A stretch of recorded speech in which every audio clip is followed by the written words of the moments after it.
My name is Hannah Whitus. I'm an artist and woodworker in Baltimore, Maryland. My name is Brian Anthony Furr, and I'm from Brooklyn, New York. Well, as long as I can remember also, I've always been drawing.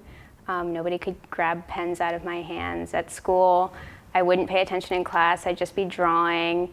And kind of didn't think of anything else except making pictures and painting. My mother got me my first guitar. I identify as an artist because it doesn't matter what I express myself through, I still express myself. And I feel like artists do that very well. Ever since then, I've always had that art is not just what you're doing, it's who you are. It's like a part of just your being. I never felt like I could actually customize a guitar. So the only natural step is to make your own.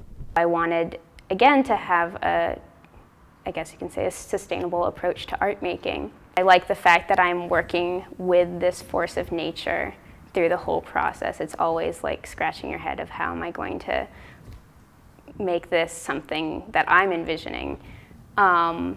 So I've been thinking a lot about the limits of natural resources and how we exploit them and how we fetishize them. Wood is like your skin. It's porous. It absorbs oils. But it's beautiful. No matter how many guitars I make, no matter how many I ever put out, they will all be individual, just like the individual who plays them. Because every person is that own person. That's the only person ever.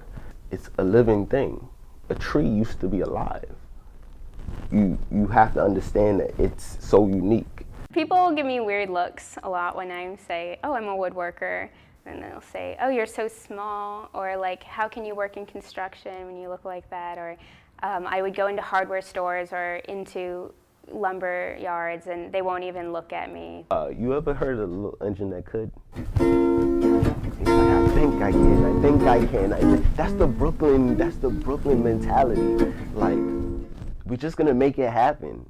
If somebody's gonna close the door, we're gonna go through a window. I want to make art without anyone telling me how they want it to look.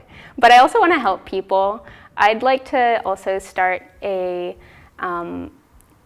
some kind of woodworking center that is aimed at women, aimed at queer, lesbian, gay, kind of people who would not normally feel comfortable pursuing that craft. I have faith in myself that I'm going to be able to help a lot of people.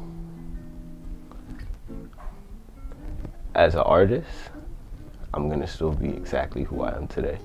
Brian Anthony Furr, owner of Furr Guitars.